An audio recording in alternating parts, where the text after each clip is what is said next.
How's everybody doing on this fine day? I will tell you what, I just left the new building. The rug is in, the glazing is in. Let's pop some pictures up here. Yep, you can see the glazing, you can see the rug.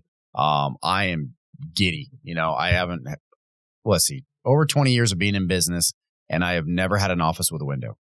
Just never happened. Every single person who came in and, they wanted, they're like, oh, could I have this office, that? I gave it to them. I took the worst office at all times because it didn't matter to me. But seeing the new place and seeing all that and having the fact that I get to have a window one day, pretty exciting. Pretty exciting. Didn't know having a window was on my bucket list, but apparently it is these days. So what do you say? 2-3 weeks out from move-in. We might actually even have a break in the podcast, depending upon how that happens, moving the studio and all that fun stuff. So, we'll see how that goes. But, it's coming along. I couldn't be happier. Everything's coming along. All the contractors, guys over at Hammond Construction, just kicking butt, taking names. So really, really cool. Had another situation happen over the course of many, many months, and I put all this together, and I want to talk to you guys about it. Let's see, how do I want to do this? How do I want to say this where I don't actually give away the people? All right, we're going to just make up two generic names, Bob and Mike. That's what we're going to do here. So both of them are good friends of mine. Both of them I've known for a long period of time. Both of them bring a lot of good things to the table. And I knew them through some of my old work coworkers and stuff, met them through friends of friends, got to know them. And Bob was the guy that looked like he had everything together. He looked like he had the nice car, he had the house, everything was good, and he was doing really well. But when you talk to Bob, he always had this persona of, oh man, if I could just get this done, it'd be all good. If I could just have this, it'd be good.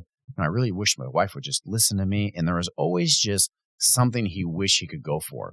And I mistook that, and I will be very honest with you, I mistook that of two things. One, he was trying to downplay his success, which I can respect that. A lot of people, don't want to flaunt it. So he kind of downplayed it when he was around me.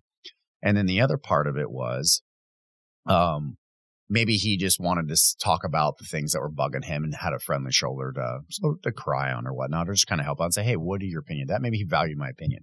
So I didn't think much of it. Like I said, good guy, wasn't a whiner, wasn't a complainer, but he just always had that viewpoint. And then there was Mike. Now, Mike always was just smiling no matter what. His truck was always kind of broke, or there was always paint peeling off the side of the truck. Mike's like, yeah, we're just renting right now, trying to get things figured out, but it'll be okay. And he was very honest with what's going on, but he was always happy no matter what. You're like, how you doing? Oh, I'm great. Everything's great. I'm super happy. And Mike was always a happy guy.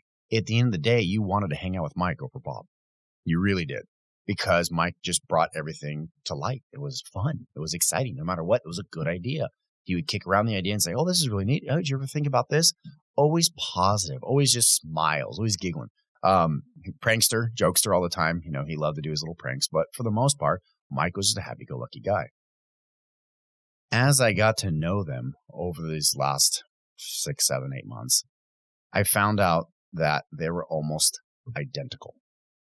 Identical income, both renting a house, both bought their vehicles, same marital status, same kids, like almost identical lives. I couldn't believe it. And one valued more of his outward appearance, and Bob, he valued more of that outward appearance. And Mike, just it is what it is.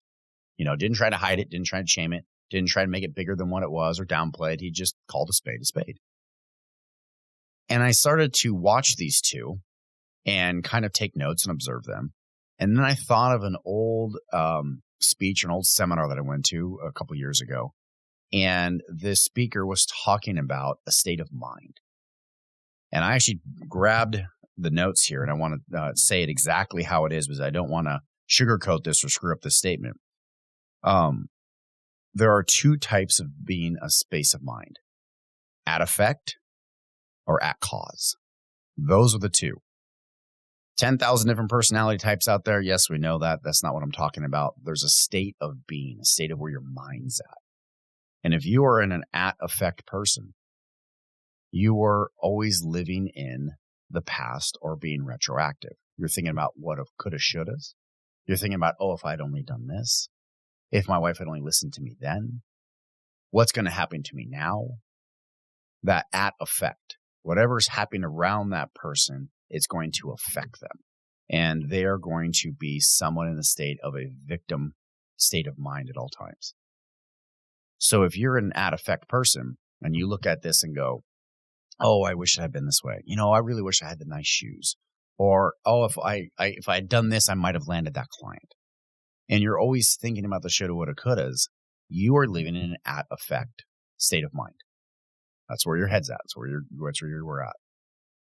If you are an at cause type of individual, then you are living in the now.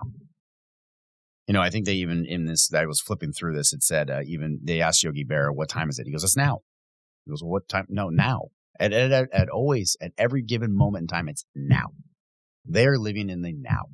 And they know everything that happens around them is a cause of what they did. So every single thing that you have done in life, that cause or that reaction happened because of what you did. And they're living in this now state of mind. That now state of mind is a freeing state of mind. It keeps it so that you are like, okay, I live now. Everything that happens to me is because of my thing. It's almost a I want to take a moment to talk about true champions that are helping the industry out, and that's Wendy Graves. You guys have all known her for Women in Science. She's been pushing that for quite some time, but she's also made a new alliance to help the industry out, and that's with Make It Happen Signage Academy here. I don't want to get this wrong here, so I'm going to read right from this, www.signage-academy/MIH-glance. That's the information. We're going to go ahead and put it at the bottom of the show notes here and on this clip so you guys can click on it. She's going to be working with the Make It Happen Signage Academy for the Illuminated Signage Bootcamp, what's on the front lines, teaching project managers, sales, and everything in between. So definitely sign up for those things. Wendy's been doing some great work, so you definitely want to support her, and you're going to learn a lot. A state of responsibility. It's almost a state of I'm responsible for what happens to me. But in the most part is you are in charge of your own destiny. You're in charge of what is going to happen and where you're going in life.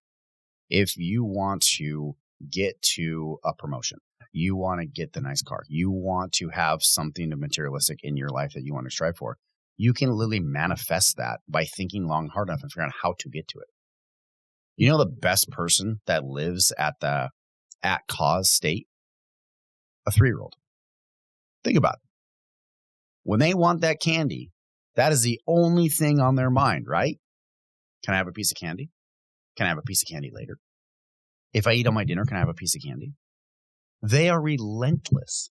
Parents that you've had your toddlers, you know this, you're probably laughing right now and pray the kids aren't hearing this because they know it too. They're absolutely relentless. That is their only focal point. They are living in an at-cause state of mind. Now, one of the things that I've noticed and one of the things that I try and work all the time is how long can you stay at an at-cause state of mind? There's no person on the planet that lives in an at-cause state of mind 24/7. 100%. Every single thing they do is just smiles, rainbows, and they're ready to go. At some point in time, life is going to beat you down. Let's not lie. Come on. We're not living in this perfect fantasy world. There's been times where something went wrong in the new building I'm going for. I'm like, man, I can't believe that happened. Perfect example of that. Thursday night, we had our lockbox stolen. Friday morning, GC or the superintendent on the job site calls me and says, hey, the lockbox got stolen. Homeless came in here. There's rifling through for, old copper and the cables for the electrical. And they managed to pry the lockbox off and they stole it. And I was like, okay, so that's a problem. Luckily, the alarm company was there. They were working on it. I called them up and said, hey, you cannot leave this Friday until that alarm is working. We've had a key stolen. I can't get a locksmith out there in time. I need help. The alarm company, great people. I name them here, Bay Alarm, great guys here in San Diego. He called me and said, we understand. No problem. We're going to be there till it's done. They didn't leave till like 6:30, 6:45 that night on a Friday night, but the alarm was working when they left. They got everything done. Saturday morning, so Friday night, Saturday morning at 1 a.m., we get a call from the alarm company. Alarm's been tripped. I said, send police. Got in my car, drove down to the new building, which is luckily was only 3 minutes away. Got there, and sure enough, there is a 10-speed mountain bike laying on the floor about 5 feet in front of the front doors. The key's gone, but the front door's unlocked, and he had used the key that he got a lockbox, walked in the front doors, the alarm tripped, and he ran out the front doors and took off. Cops showed up. They cased the area. No sign of the homeless guy. We put the bicycle on the side of the building, locked it back up, set the alarm again, said, we knew this was coming. That's fine. Next day, got a 24-hour locksmith, begged, pleaded. He came out, changed the locks. All is good and it's done. I was easily in at effect Friday morning. How'd you let the key loose? Come on. How could you have lost the lockbox? For a good 5 minutes, I was in the at effect. Woe is me, victim. And then all of a sudden I stopped and I said, dude, I have all the keys. I have all the power. I have everything at my fingertips to make this a positive. We had to get the building relocked anyway, rekeyed anyway. So let's just move forward on that. We have the alarm company almost done. Just tell them they got to finish it. Put some pressure on them. They'll come through. And I turned into an at-cause thought process. My state of mind changed. Being at cause is freeing. It's very freeing. You want to know why? Because nobody else cares but you. That's a powerful thing to say. And you seem like that's rude, like nobody cares about you. I'm not saying that. I'm saying nobody cares as deeply about what you're trying to do because the other people are trying to care deeply about what they're trying to do. It's not against you. It's not a bad thing. Every person has their own agenda, what they're trying to do. That's fine. Great. But for you, you have your own agenda, and it's up to you to make it happen. It's up to you to accomplish it. And if you are living in an at cause where you're taking responsibility for it and it doesn't work, that's okay. You're a step closer. You can go ahead and continue on and keep moving forward on that one. All you had to do was learn from your mistake of the last one or how you didn't get to be successful. Move to the successful ways that did work and then continue trying. You know, going back to kind of beating a dead horse here, but the building I bought, you know, I was in contract for 2 other buildings before this one and they fell out. Didn't cry over it. I learned from it. It took me 5 years to find this building. I paid a fair market value. I really didn't beat them up because, frankly, I was a little jaded from the last 2 and I really wanted to get into one. But it took me 5 years. I lost 2 and I got in on the 3rd one. At any point in time, I could have said, woe is me, this sucks, but it wasn't. It was just a learning experience. It was no big deal. But that's because my mind was at cause. I was taking responsibility for what was around me. I haven't talked to Mike about this, and I might after this podcast, but I will tell you that I bet you if I ask Mike, what's your mindset right now or what's on your goal for today, he's going to tell me exactly the list of things he's going to do. And then I'm going to ask him the very next question.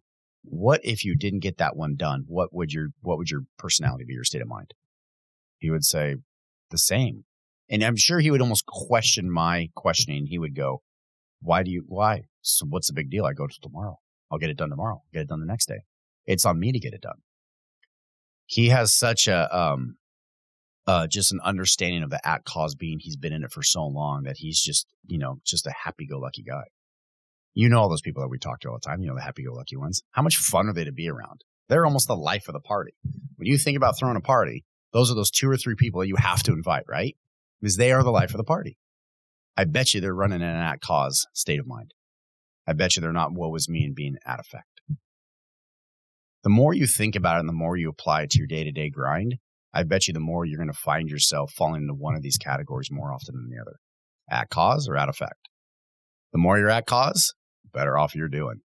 The more you find yourself at effect, find out why you're so cranky. Is it your ego? Is it because you're not where you want to be? Are you starting to blame other people because you hit more failures than successes? You got to take a long look in the mirror on this one and try and figure out where you're falling, because I'll tell you right now, the faster you forgive yourself and get out of that woe is me, that depression state, and start moving into the new one, man, you're going to be a rock star after that. Think about it at the at cause. I think about this all the time. This is one of the things that, motivates me a lot. Whenever I get out of effect, I start to get cranky. I stop myself. I think about it and go, okay, no. I'm in control of this. I can take it better. You got to find ways, kicker points to change your mindset. Nobody's going to be at cause perfectly 100% of the time. But if you're at it more than 50%, I would say you're definitely winning the game of life. Take care.